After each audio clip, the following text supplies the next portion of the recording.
Checking the chat here.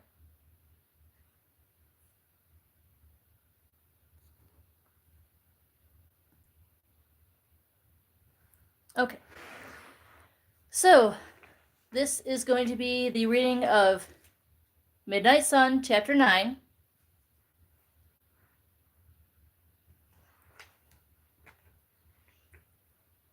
No sexual or disrespectful comments, kind comments only. So we're going to review what happened in Chapter 8. So, Chapter 8, Edward is, I'm reading my notes because I can't remember off the top of my head all the time. Edward is amused by Mike continuously failing to ask Bella out. Bella rejects Mike and encourages him to ask Jessica out. Edward spies on Bella at her home, wondering why the book she was reading made her upset. And then there's where Bella goes out with her friends after a quick goodbye to Peter and Charlotte, who are Jasper's guests, Jasper and Alice's guests. Edward heads to Port Angeles to keep an eye on Bella because he just can't seem to keep himself from always watching her. So, grab your blanket, grab your snacks. Here we go. I always try to give you guys a recap of the previous chapter so that you kind of remember where we're at. Okay, Chapter 9. Ready? It was too bright for me to drive into town when I got to Port Angeles. The sun was still high overhead, and though my windows were tinted dark enough to provide some protection, there was no reason to take unnecessary risks. More unnecessary risks, I should say. How condescendingly I'd once judged Emmett for his thoughtless ways and Jasper for his lack of discipline. And now I was consciously flouting all the rules with a wild abandon that made their lapses look like nothing at all. I used to be the responsible one. I sighed. I was certain I would be able to find Jessica's thoughts from a distance. Hers were louder than Angela's, but once I found the first, I'd be able to hear the second. Then, when the shadows lengthened, I could get closer. Just outside the town, I pulled off the road onto an overgrown driveway that appeared to be infrequently used. I knew the general direction to search in. There were not many places to shop for dresses in Port Angeles.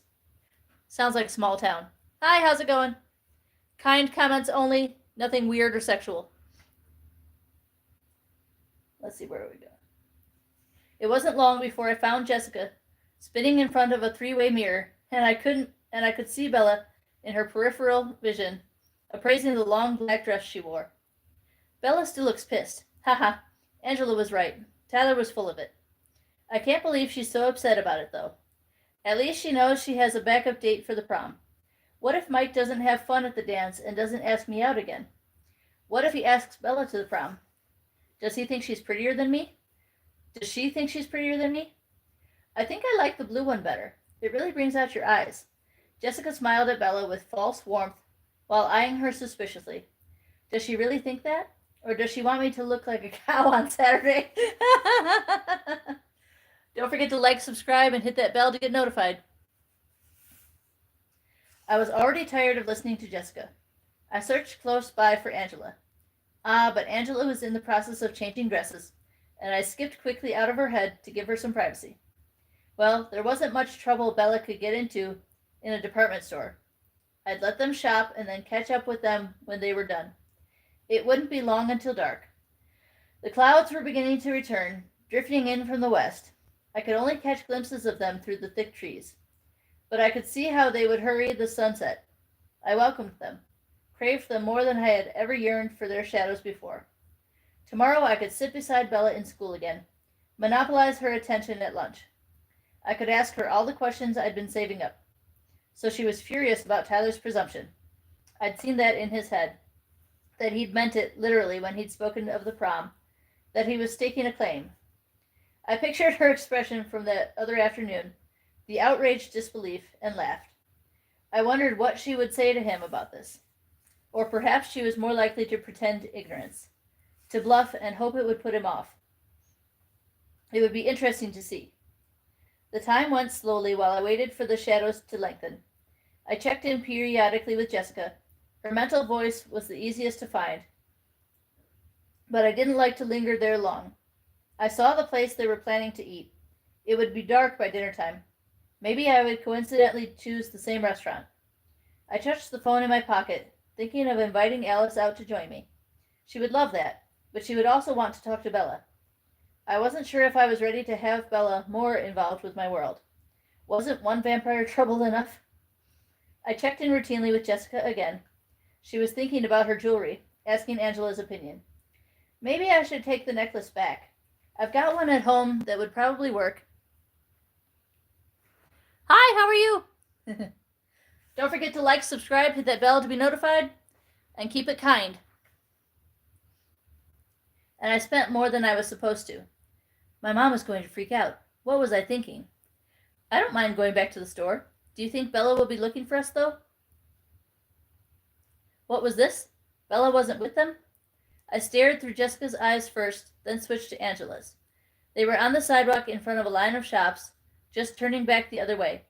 Bella was nowhere in sight. Oh, who cares about Bella? Jess thought impatiently. Before answering Angela's question, she's fine. We'll get to the restaurant in plenty of time, even if we go back. Anyway, I think she wanted to be alone. I got a brief glimpse of the bookshop Jessica thought Bella had gone to. Let's hurry then, Angela said. I hope Bella doesn't think we ditched her.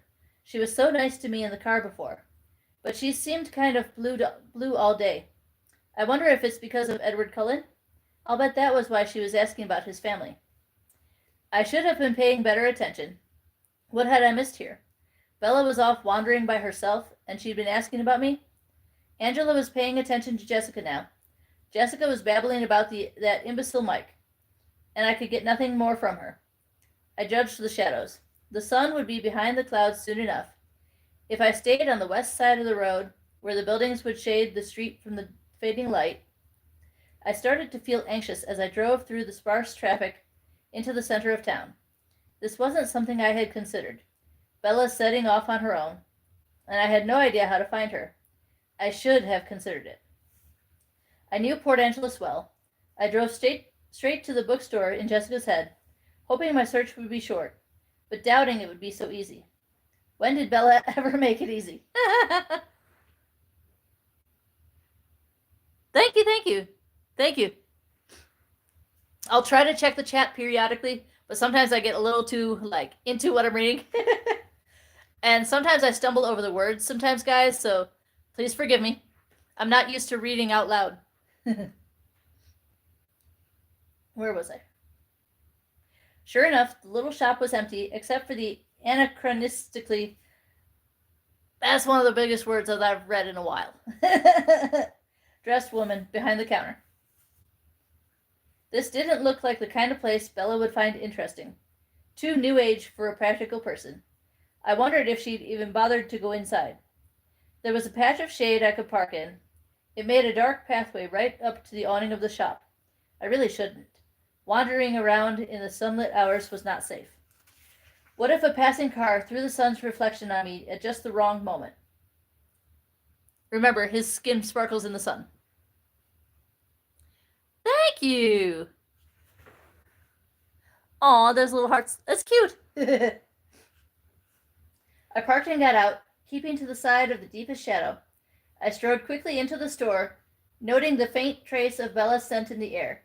She had been here, on the sidewalk, but there was no hint of her fragrance inside the shop. Welcome, can I help? The saleswoman began to say, but I was already out the door, which must have made her disappointed. Oh, also guys, I made a Patreon today. Well, yesterday, but the link to my Patreon is in my bio.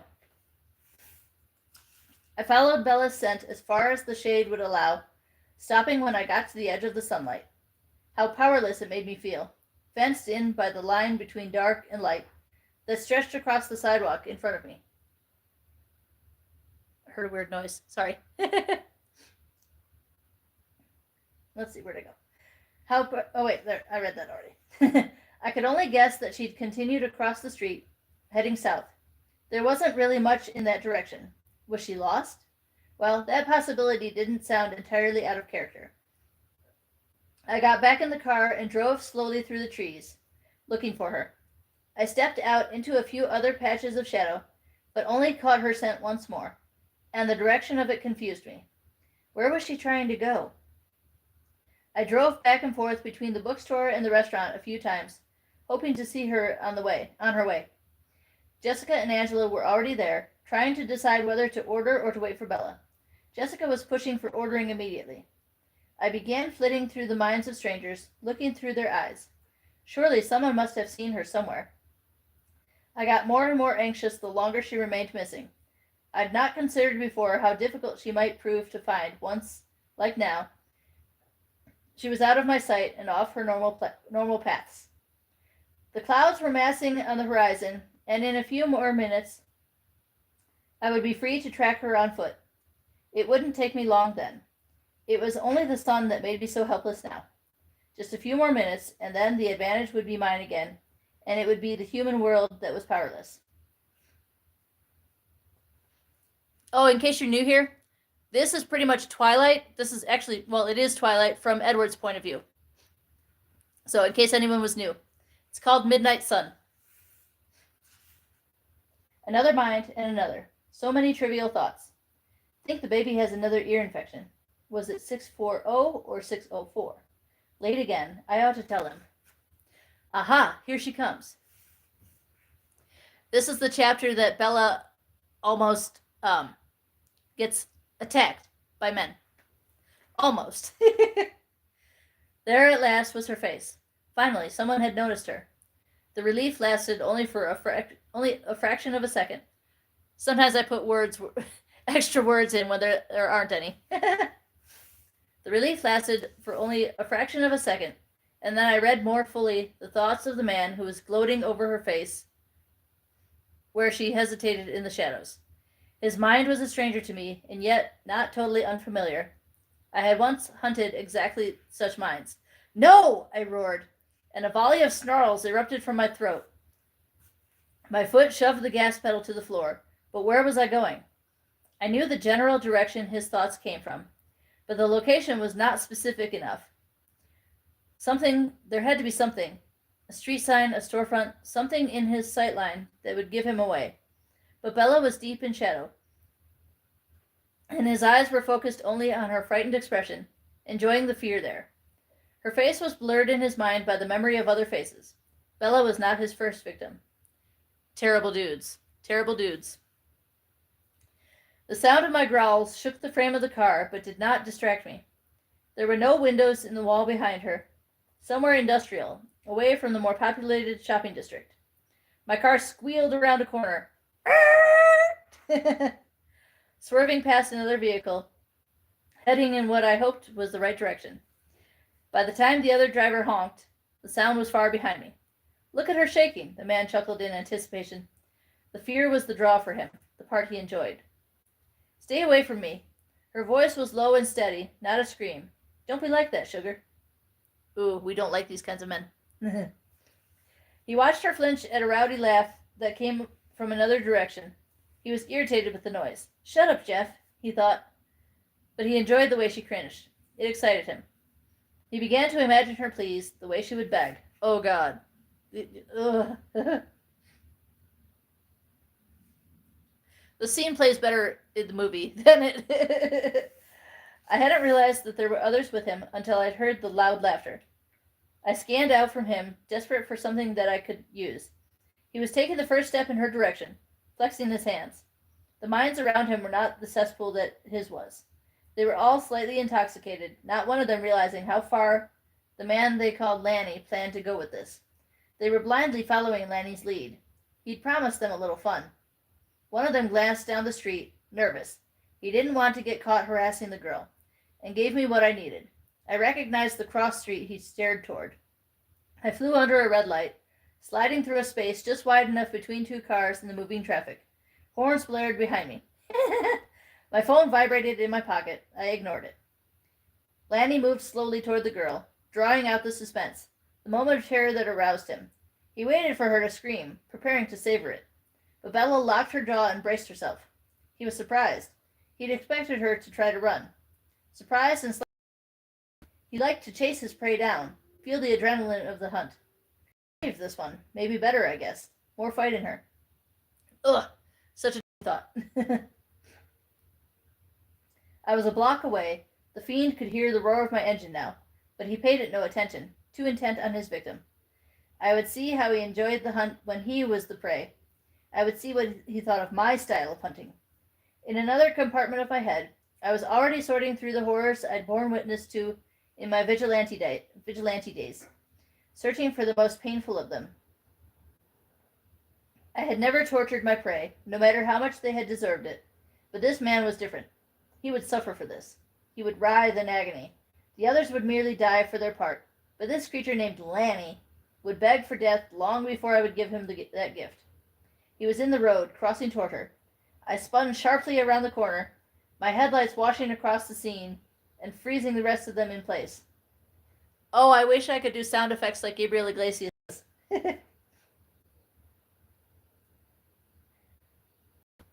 I could have run down the leader, who leapt out of the way, but that was too easy a death. I let the car spin out, swinging all the way around so that I was facing back the way I'd come, and the passenger door was closest to Bella. I threw that open, and she was already running toward the car. Get in, I snarled. What the hell? Knew this was a bad idea. She's not alone. Should I run? Think I'm going to throw up. Bella jumped through the open door without hesitating, pulling it shut behind her. And then she looked up at me with the most trusting expression I had ever seen on a human face, and all my violent plans crumbled. It took much, much less than a second for me to see that I could not leave her in the car in order to deal with the 4 men in the street. What would I tell her? Not to watch? Ha! When did she ever do what I asked? Would I drag them away out of her sight and leave her alone here? It was a long shot that another psychopath would be prowling the streets of Port Angeles tonight, but it was a long shot that there was even a first. Here was proof positive that I was not insane. Like a magnet, she drew all things dangerous toward herself. If I were not close enough to provide it, some other evil would take my place. It would feel like part of the same motion to her as I accelerated, taking her away from her pursuers so quickly that they gaped after my car with uncomprehending expressions. She would not recognize my instant of hesitation. I couldn't even hit him with my car. That would frighten her. I wanted his death so savagely that the need for it rang in my ears, clouded my sight, and was a bitter flavor on my tongue, stronger than the burn of my thirst. My muscles were coiled with the urgency, the craving, the necessity of it. I had to kill him. I would peel him slowly apart, piece by piece, skin from muscle, muscle from bone. Except that the girl, the only girl in the world, was clinging to her seat with both hands, staring at me, her eyes strangely calm and unquestioning.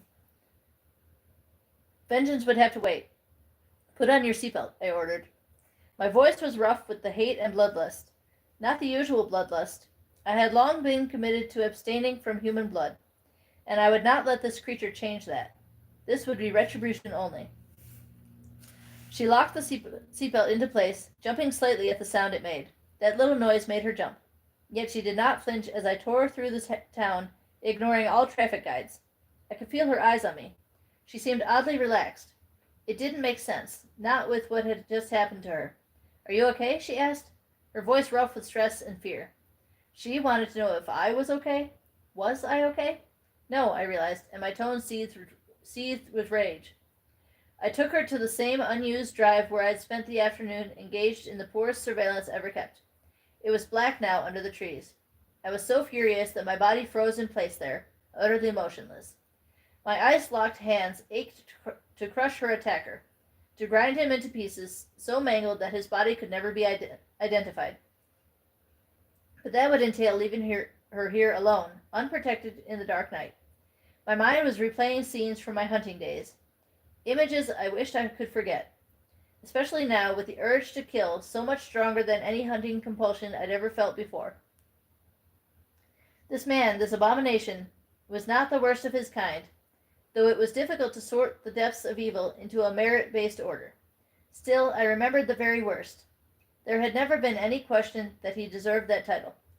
Most of the men I'd hunted back in my days of acting as judge, jury, and executioner had felt some level of remorse, or at least fear of being caught. Many of them turned to alcohol or drugs to silence their worries. Others compartmentalized, created fractures in their personalities, and lived as two men, one for the light and one for the dark. But for the worst, the vilest aberration I'd ever encountered, remorse was not an issue. I'd never found anyone who embraced his own evil so thoroughly, who enjoyed it. He was utterly delighted by the world he'd created, a world of helpless victims and their tortured screams. Pain was the object of all his pursuits, and he'd gotten very good at creating it, at prolonging it. I was committed to my rules, to my justification for all the blood I claimed, but in this instance I wavered. To let this particular man die swiftly seemed far too easy an escape for him. Felt a sneeze coming on for a second. It was the closest I ever came to crossing that line. Still, I killed him as quickly and efficiently as I killed all the rest. It might have gone differently if two of his victims had not been in that basement of horrors when I discovered him. Two young women, already badly injured. Though I carried them both to a hospital at the greatest speed I was capable of, only one survived. I hadn't had time to drink his blood. That didn't matter. There were so many others who deserved to die. Like this Lanny.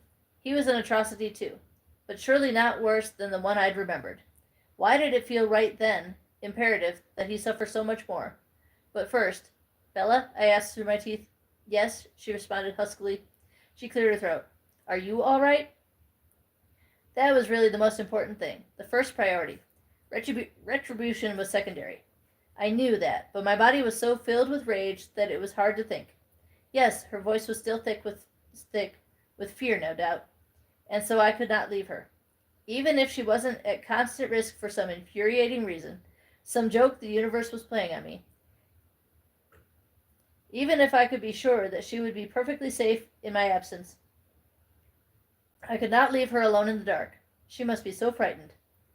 Yet I was in no condition to comfort her, even if I knew exactly how that was to be accomplished, which I did not. Surely she could feel the brutality radiating out of me. Surely that much was obvious. I would frighten her even more if I could not calm the lust for slaughter boiling inside me. I needed to think about something else. Distract me, please, I pleaded. I'm sorry, what? I barely had enough control to try to explain what I needed. Water break.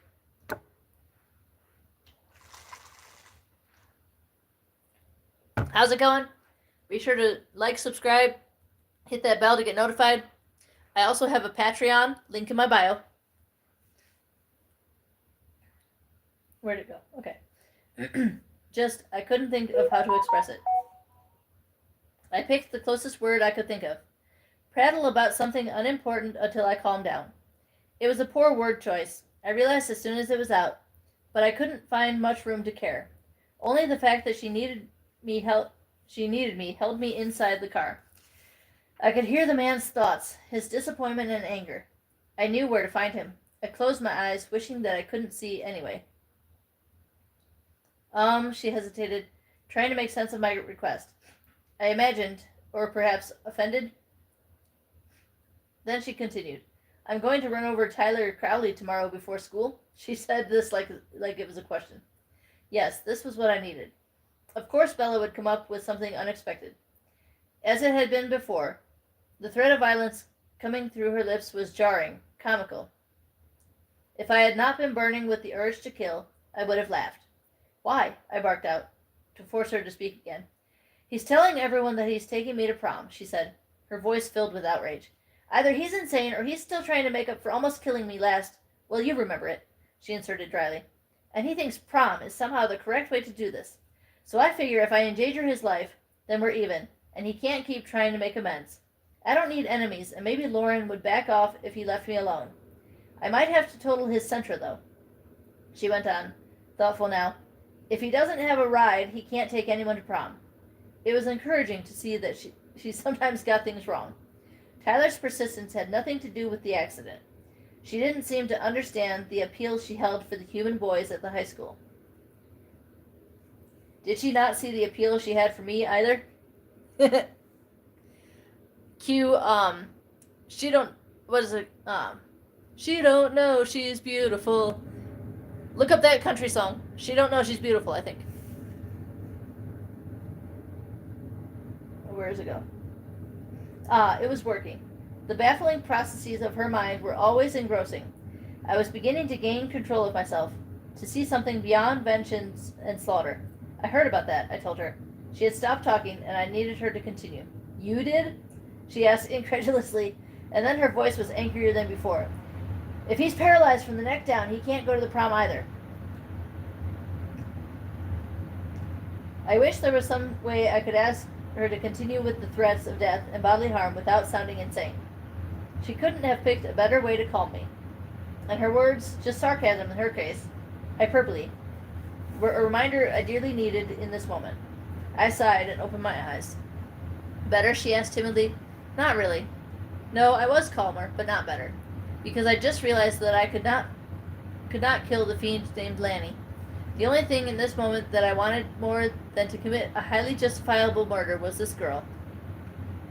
And though I couldn't have her, just the dream of having her made it impossible for me to go on a killing spree tonight. Bella deserved better than a killer.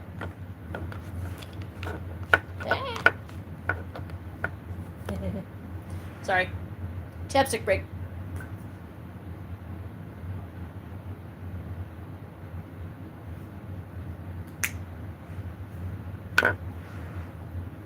I'd spent more than 7 decades trying to be anything other than a killer. Those years of effort could never make me worthy of the girl sitting beside me. And yet, I felt that if I returned to that life for even one night, I would surely put her out of my reach forever.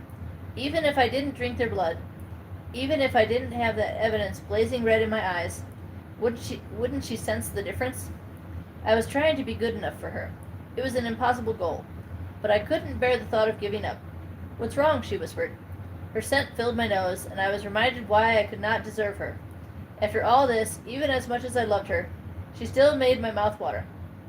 I would give her as much honesty as I could. I owed her that. Sometimes I have a problem with my temper, Bella. I stared out into the black night, wishing both that she would hear the horror inherent in my words, and that she would not. Mostly that she would not. Run, Bella, run. Stay, Bella, stay. But it wouldn't be helpful for me to turn around and hunt down those. Just thinking about it almost pulled me from the car. I took a deep breath, letting her scent scorch down my throat. At least, that's what I'm trying to convince myself. Oh. She said nothing else. How much had she understood?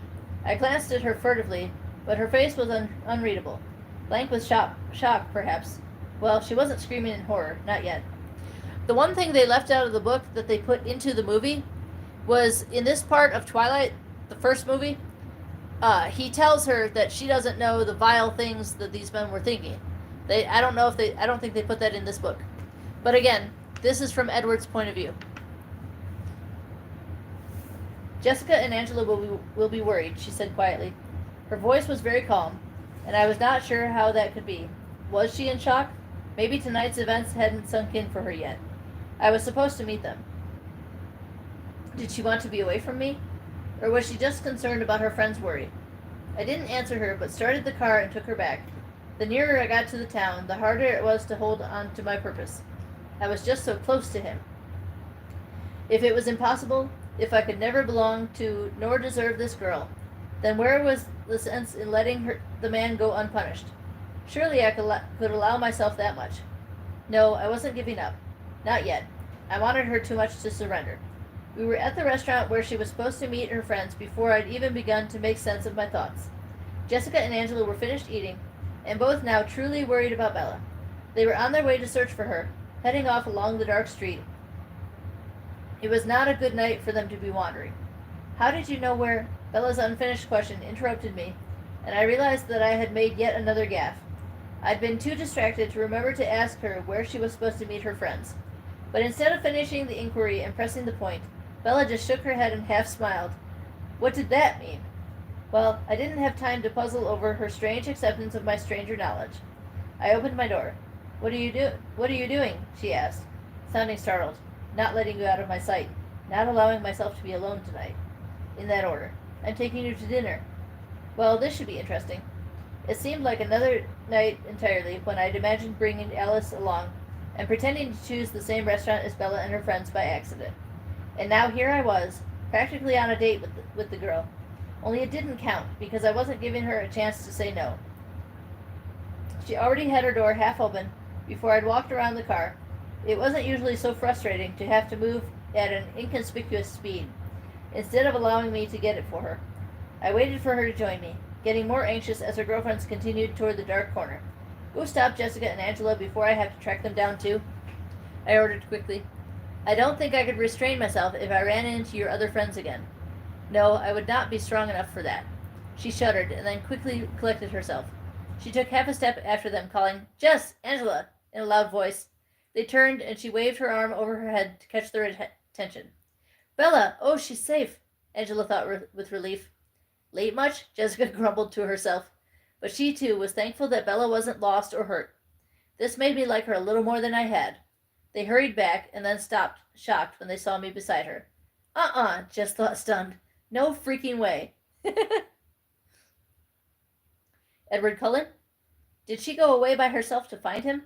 But why would she ask about them being out of town if she knew he was here? I got a brief flash of Bella's mortified expression when she'd asked Angela if my family was often absent from school. No, she couldn't have known, Angela decided. Jessica's thoughts were moving past the surprise and on to suspicion. Bella's been holding out on me. Where have you been? She demanded, staring at Bella, but peeking at me from the corner of her eye. I got lost, and then I ran into Edward, Bella said, waving one hand toward me. Her tone was remarkably normal, as though that were truly all that had happened. She must be in shock. That was the only explanation for her calm. Would it be all right if I joined you? I asked, to be polite. I knew that they'd already eaten. Holy crap, but he's hot, Jessica thought, her head suddenly slightly incoherent. Angela wasn't much more composed. Wish we hadn't eaten. Wow, just wow. Now, why couldn't I do that to Bella? Sure, Jessica agreed. Angela frowned. Actually, Bella, we already ate while we were waiting, she admitted. Sorry. Shut up, Jessica complained internally. Bella shrugged casually, so at ease, definitely in shock. That's fine, I'm not hungry. I think you should eat something, I disagreed. She needed sugar in her bloodstream. Though it smelled sweet enough as it was, I thought wryly. The horror was going to come crashing down on her momentarily, and an empty stomach wouldn't help. She was an easy fainter, as I knew from experience. These girls wouldn't be in any danger if they went straight home. Danger didn't stalk their every step. And I'd rather be alone with Bella, as long as she was willing to be alone with me. Do you mind if I drive Bella home tonight? I said to Jessica before Bella could respond. That way you won't have to wait while she eats. No problem, I guess. Jessica stared intently at Bella, looking for some sign that this was what she wanted. She probably wants him to herself. Who wouldn't? Jess thought. At the same time, she watched Bella wink. Bella winked? Apparently they're not used to Bella winking. Okay, Angela said quickly, in a hurry to be out of the way, if that was what Bella wanted. And it seemed that she did want that. See you tomorrow, Bella. Edward, she struggled to say my name in a casual tone. Then she grabbed Jessica's hand and began towing her away. I would find some way to thank Angela for this.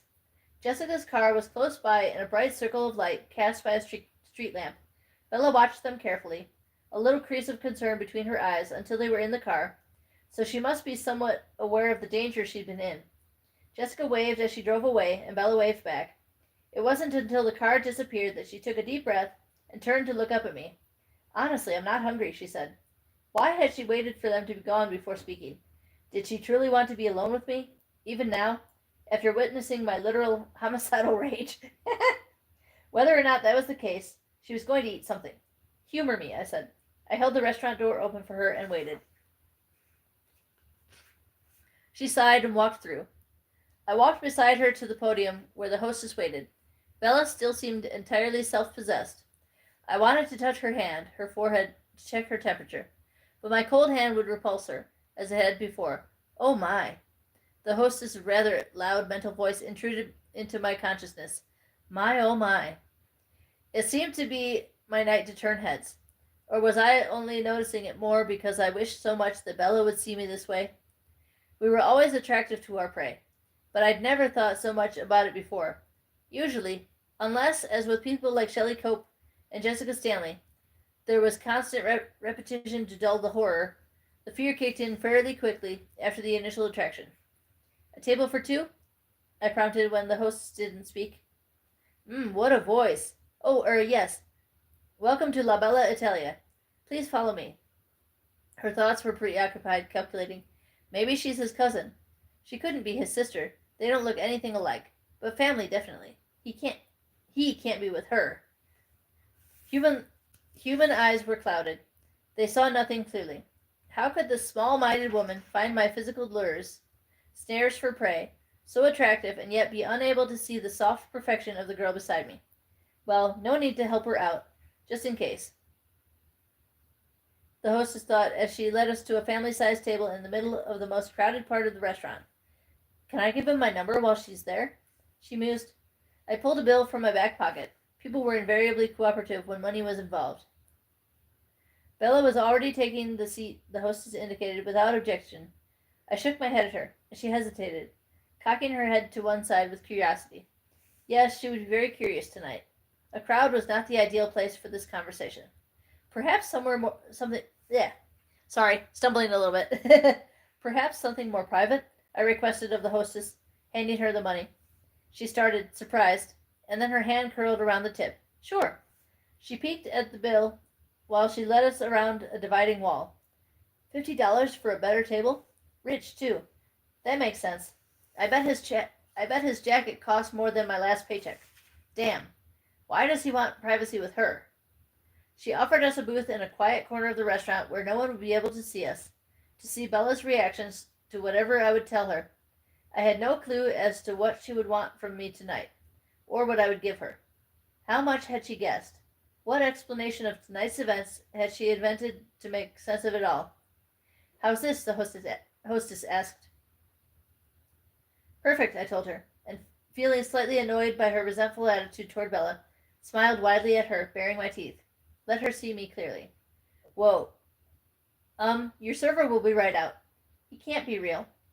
Maybe she'll disappear. Maybe I'll write my number on his plate with marinara. She wandered away, listing slightly to the side. Odd, she still wasn't frightened. I suddenly remembered Emmett teasing me in the cafeteria so many weeks ago. I'll bet I could have frightened her better than that. Was I losing my edge? You really shouldn't do that to people, Bella interrupted my thoughts in a disapproving tone. It's hardly fair. I stared at her critical expression. What did she mean? I hadn't frightened the hostess at all, despite my intentions. Do what? Dazzle them like that. She's probably hyperventilating in the kitchen right now. Bella was very nearly right. The hostess was only semi-coherent at the moment, describing her incorrect assessment of me to her friend on the waitstaff. Oh, come on, Bella chided me when I didn't answer immediately. You have to know the effect you have on people. I dazzle people? That was an interesting way of phrasing it. Accurate enough for tonight. Sorry, hearing weird noises outside. Probably race cars, because it's, Sunday night? You haven't noticed yet? Still critical? Do you think everybody gets their way so easily? Do I dazzle you? I voiced my curiosity impulsively, and then the words were out, and it was too late to recall them. But before I had time to regret too deeply speaking the words aloud, she answered, frequently, and her cheeks took on a faint pink glow. I dazzled her. My silent heart swelled with a hope more intense than I could ever remember having felt before. Hello, someone said, the waitress, introducing herself. Her thoughts were loud and more explicit than the hostess's, but I tuned her out. I stared at Bella instead, watching the blood spreading across her cheekbones, noticing not how that made my throat flame, but rather how it brightened her fair face, how it set off the cream of her skin. The waitress was waiting for something from me. She'd asked for our drink order. I continued to gaze at Bella, and the waitress grudgingly turned to look at her too. I'll have a Coke, Bella said, as if asking for approval. 2 Cokes, I amended. Thirst, normal human thirst, was a sign of shock. I would make sure she had the extra sugar from the soda in her system. She looked healthy, though. More than healthy. She looked radiant. What? She demanded, wondering why I was. What? She demanded, wondering why I was staring. I guessed. I was vaguely aware that the waitress had left. How are you feeling? I asked. She blinked, surprised by the question. I'm fine. You don't feel dizzy? Sick? Cold? She was even more confused now. Should I? Well, I'm actually waiting for you to go into shock. I half smiled, expecting her denial. She would not want to be taken care of. It took her a moment to answer me. Her eyes were slightly unfocused. She looked that way sometimes when I smiled at her. Was she dazzled? I would have loved to believe that. I don't think that will happen. I've always been very good at repressing unpleasant things, she answered, a little breathless. Did she have a lot of practice with unpleasant things then? Was her life always this hazardous? Just the same, I told her. I'll feel better when you have some sugar and food in you. The waitress returned with the cokes and a basket of bread. She put them in front of me and asked for my order, trying to catch my eye in the process. I indicated that she should attend to Bella, and then went back to tuning her out. She had a vulgar mind. Bella glanced quickly at the menu. I'll have the mushroom ravioli. The waitress turned back to me eagerly. And you? Nothing for me. Bella made a slight face. She must have noticed that I never ate food. She noticed everything, and I always forgot to be careful around her. I waited till we were alone again. Drink, I insisted.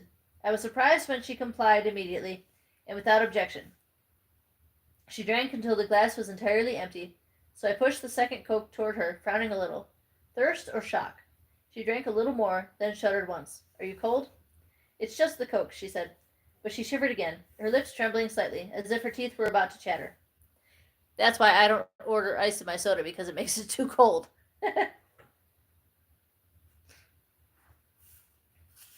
The pretty blouse she wore looked too thin to protect her adequately.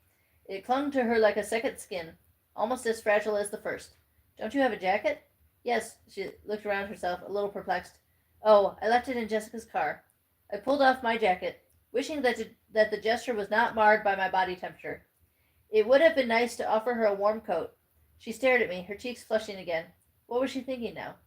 I handed her the jacket across the table, and she put it on at once, and then shuddered again. Yes, it would be very nice to be warm. Thanks, she said. She took a deep breath, and then pushed the two long sleeves back to free her hands. She took another deep breath.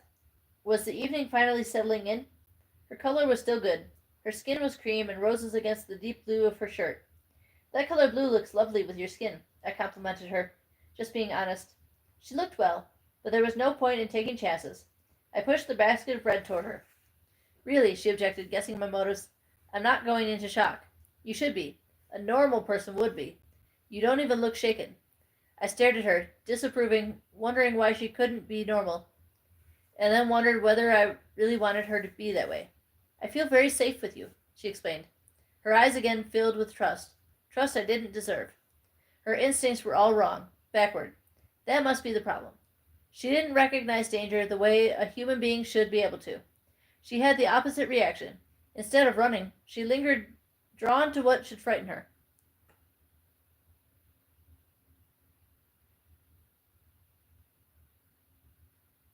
Traffic is very loud tonight. Sorry, guys. How could I protect her from myself when neither of us wanted that?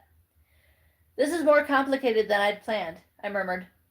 I could see her turning my words over in her head, and I wondered what she made of them. She took a breadstick and began to eat without seeming aware of the action. She chewed for a moment and then leaned her head to one side thoughtfully. God damn, traffic is loud. Sorry, guys. Do you hear that?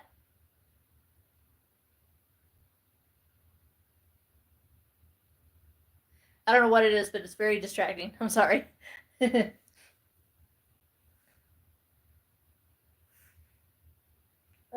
Usually you're in a better mood when your eyes are so light, she said in a casual tone. Her observation, stated so matter-of-factly, left me reeling. What? You're always crabbier when your eyes are black. I expect it then. I have a theory about that, she added lightly. So she had come up with her own explanation. Of course she had. I felt a deep sense of dread as I wondered how close she'd come to the truth. More theories? Mm-hmm. She chewed on another bite, entirely nonchalant, as if she weren't discussing the aspects of a demon with the demon himself. I hope you were more creative this time. I lied when she didn't continue. What I really hoped was that she was wrong, miles wide of the mark. Or are you still stealing from comic books? Well, no, I didn't get it from a comic book, she said, a little embarrassed. But I didn't come up with it on my own either. And? I asked between my teeth. Surely she would not speak so calmly if she were about to scream. As she hesitated, biting her lip, the waitress reappeared with Bella's food. I paid the server little attention as she set the plate in front of Bella, and then asked if I wanted anything. I declined, but asked for more Coke. The waitress hadn't noticed the empty glasses. You were saying? I prompted anxiously as soon as Bella and I were alone again. I'll tell you about it in the car, she said in a low voice. This would be bad. She wasn't willing to speak her guesses around others. If, she tacked on suddenly. There are conditions? I was so tense I almost growled the words. I do have a few questions, of course. Of course, I agreed, my voice hard. Her questions would probably be enough to tell me where her thoughts were heading. But how would I answer them? With responsible lies? Or would I drive her away with the truth? With truth? Or would I say nothing, unable to decide? We sat in silence while the waitress replenished her supply of soda. Well, go ahead, I said, jaw locked, when she was gone. Why are you in Port Angeles? That was too easy a question for her. It gave away nothing, while my answer, if truthful, would give away too much. Let her reveal something first. Next, I said. But that's the easiest one. Next, I said again. Thank you. Next. I don't sing very well, but I do sing. She was frustrated by my refusal. She looked away from me, down at her food. Slowly, thinking hard, she took a bite and chewed with deliberation. Suddenly, as she ate, a strange comparison entered my head. For just a second, I saw Persephone, pomegranate in hand. Oh, that makes sense with the pomegranate. That's a pomegranate on the front of the book. Pomegranate in hand, dooming herself to the underworld. Is that who I was? Hades himself, coveting springtime, stealing it, condemning it to endless night. I tried unsuccessfully to shake the impression. She washed her bite down with more Coke, and then finally looked up at me. Her eyes were narrow with suspicion. Okay then, she said, let's say, hypothetically of course, that someone could know what people are thinking. Read minds, you know, with a few exceptions. It could be worse. This explained that little half smile in the car. She was quick. No one else had ever guessed this about me, except for Carlyle, and it had been rather obvious then, in the beginning, when I'd answered all his thoughts as if he'd spoken them to me. He'd understood before I had. This question wasn't so bad. While it was clear that she knew there was something wrong with me, it was not as serious as it could have been. Mind reading was, after all, not a facet of vampire canon. I went along with her hypothesis. Just one exception, I corrected, hypothetically. She fought a smile. My vague honesty pleased her. All right, with one exception then. How does that work? What are the limitations? How would that someone find someone else at exactly the right time? How would he know that she was in trouble? Hypothetically? Sure. Her lips twitched, and her liquid brown eyes were eager. Well, I hesitated. If that's someone, let's call him Joe, she suggested. I had to smile at her enthusiasm. Did she really think the truth would be a good thing? If my secrets were pleasant, why would I keep them from her? Joe, then, I agreed. If Joe had been paying attention, the timing wouldn't have needed to be quite so exact. I shook my head and repressed a shudder at the thought of how close I had been to being too late today. Only you could get into trouble in a town this small. You would have devastated their crime rate statistics for a decade, you know. Her lips turned down at the corners and pouted out. We were speaking of a hypothetical case. I laughed at her irritation. Her lips, her skin, they looked so soft. I wanted to see if they were as velvety as they appeared. Impossible. My touch would be a rebellion to her. Yes, we were, I said, returning to the conversation before I could depress myself too thoroughly. Shall we call you Jane? She leaned across the table toward me, all humor and irritation gone from her expression. How did you know? She asked, her voice low and intense. Should I tell her the truth? And if so, what portion? I wanted to tell her. I wanted to deserve the trust I could still see on her face. As if she could hear my thoughts, she whispered, "You can trust me, you know." She reached one hand forward as if to touch my hands, where they rested on top of the empty table before me. I pulled them back, hating the thought of her reaction to my frigid stone skin, and she dropped her hand.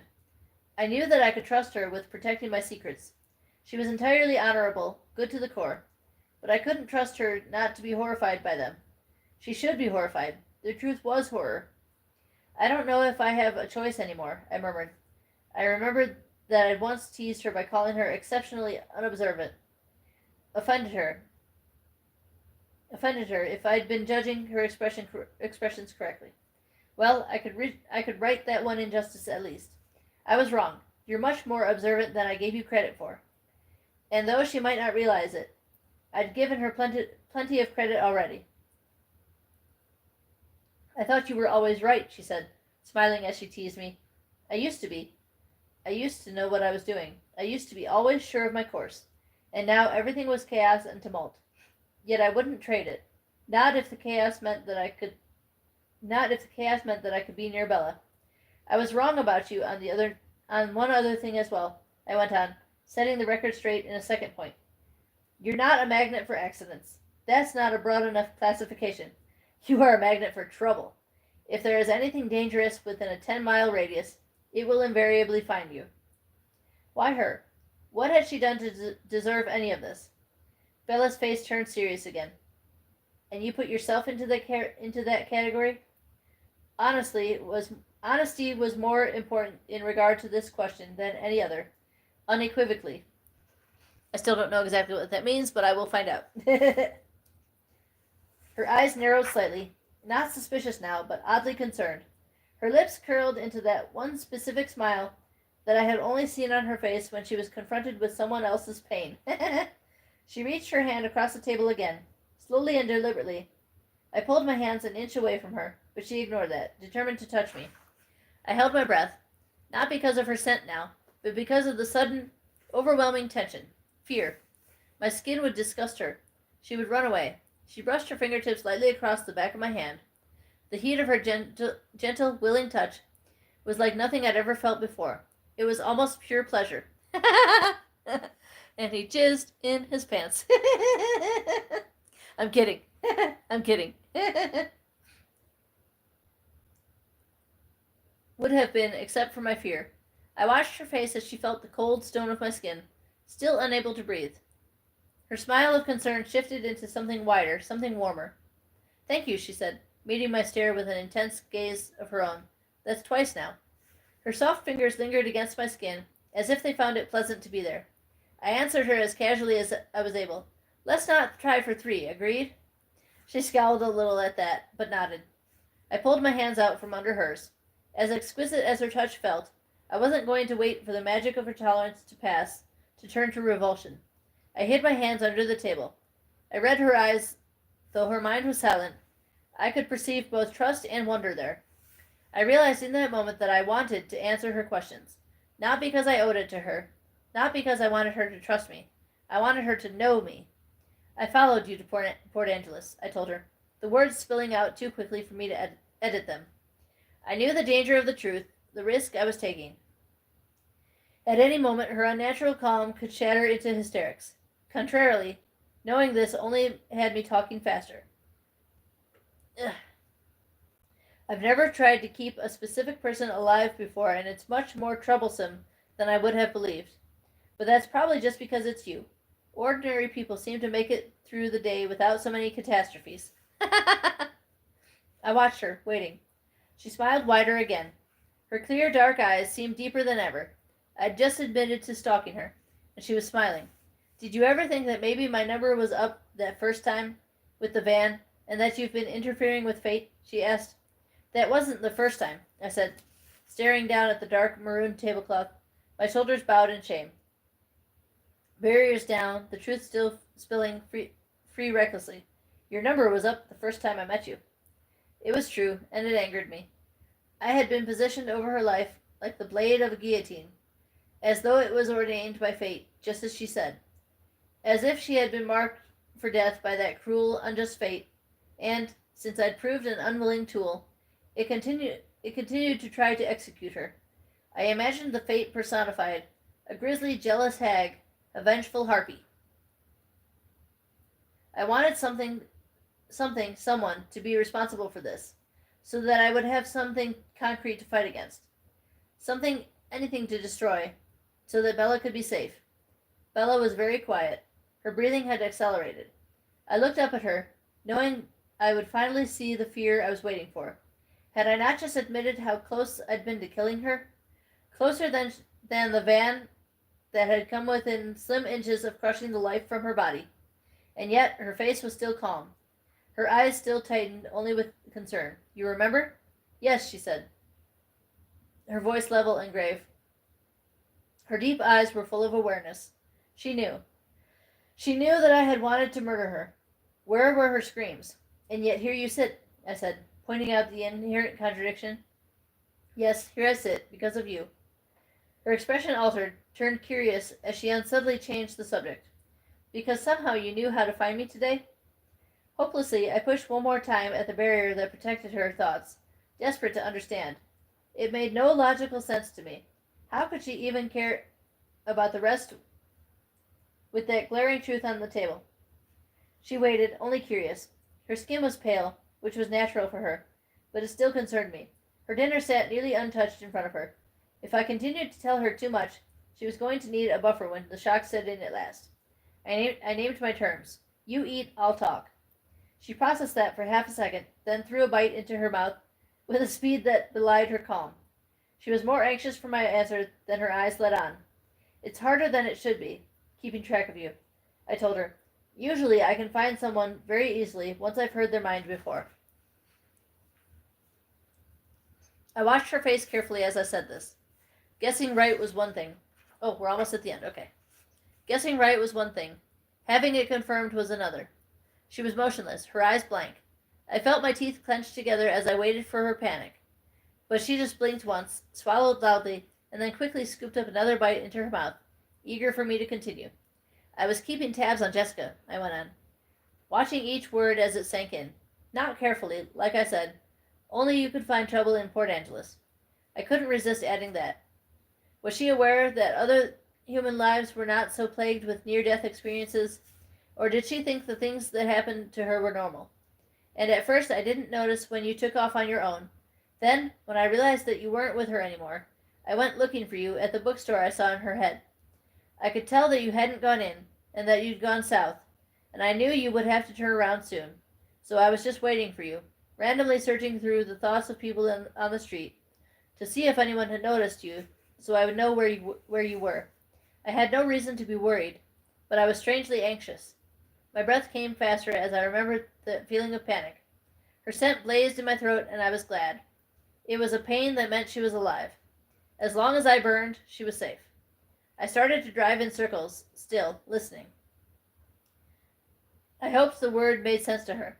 This had to be confusing. The sun was finally setting, and I was about to get out and follow you on foot. And then, as the memory took me, perfectly clear and vivid as if I were in the moment again, I felt the same murderous fury wash through my body, locking it into ice. I wanted him dead. He should be dead. My jaw clenched tight as I concentrated on holding myself here at the table. Bella still needed me. That was what mattered. Then what? She whispered, her dark eyes huge. I heard what they were thinking, I said, through my teeth, unable to keep the words from coming out in a growl. I saw your face in his mind. I still knew precisely where to find him. His black thoughts sucked at the night sky, pulling me toward them. I covered my face, knowing my expression was that of a hunter, a killer. I fixed her image behind my closed eyes to control myself. The delicate framework of her bones, the thin sheath of her pale skin, like silk stretched over glass, incredibly soft and easy to shatter. She was too vulnerable for this world. She needed a protector, and through some twisted mismanagement of destiny, I was the closest thing available. I tried to explain my violent reaction so that she would understand. It was very hard. You can't imagine how hard, for me to simply take you away and leave them alive, I whispered. I could have let you go with Jessica and Angela, but I was afraid if you left me alone, I would go looking for them. For the second time tonight, I confessed to an intended murder. At least this one was defensible. She was quiet as I struggled to control myself. I listened to her heartbeat. The rhythm was irregular, but it slowed as the time passed until it was steady again. Her breathing, too, was low and even. I was too close to the edge. I needed to get her home before. Would I kill him then? Would I become a murderer again when she trusted me? Was there any way to stop myself? She'd promised to tell me her latest theory when we were alone. Did I want to hear it? I was anxious for it. But would the reward for my curiosity be worse than not knowing? At any rate, she must have had enough truth for one night. I looked at her again, and her face was paler than before, but composed. Are you ready to go home? I asked. I'm ready to leave, she said, choosing her words carefully, as if a simple yes did not fully express what she wanted to say. Frustrating. The waitress returned. She'd heard Bella's last statement as she dithered on the other side of the partition, wondering what more she could offer me. I wanted to roll my eyes at some of the offerings she'd had in mind. How are we doing? She asked me. We're ready for the check, thank you, I told her, my eyes on Bella. The waitress's breathing spiked, and she was momentarily, to use Bella's phrasing, dazzled by my voice. In a sudden moment of perception, hearing the way my voice sounded in this inconsequential human's head, I realized why I seemed to be attracting so much admiration tonight, unmarred by the usual fear. It was because of Bella, trying so hard to be safe for her, to be less frightening, to be human. I truly had lost my edge. The other humans saw only beauty now, with my innate horror so carefully under control. I looked up at the waitress, waiting for her to recover herself. It was sort of humorous now that I understood the reason. Sure, here you go. She handed me the folder with the bill, thinking of the card she'd slid behind the receipt, a card with her name and telephone number on it. Yes, it was rather funny. I had money ready again. I gave the folder back at once, so she wouldn't waste any time waiting for a call that would never come. No change, I told her, hoping the size of the tip would assuage her disappointment. I stood, and Bella quickly followed suit. I wanted to offer her my hand, but I thought that might be pushing my luck a little too far for one night. I thanked the waitress, my eyes never leaving Bella's face. Bella seemed to be finding something amusing too. I walked as close behind her as I dared, close enough that the warmth coming off her was like a physical touch against the left side of my body. As I held the door for her, she sighed quietly, and I wondered what regret weighed on her. I stared into her eyes, about to ask, when she suddenly looked at the ground, seeming embarrassed. It made me more curious, even as it made me reluctant to ask. The silence between us continued while I opened her door for her and then got into the car. I turned the heater on. The warmer weather had come up to an abrupt end.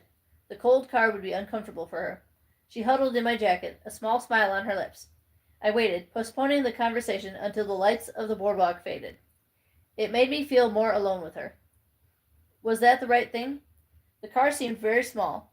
Her scent swirled through it with the current of the heater, building and strengthening.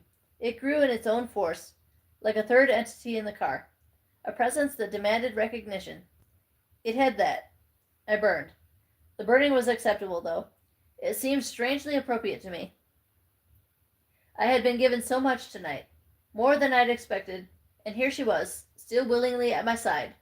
I owed something in return for that. A sacrifice, a burnt offering. Now if I could just keep it to that, just burn, and nothing more. But the venom filled my mouth, and my muscles tensed in anticipation, as if I were hunting.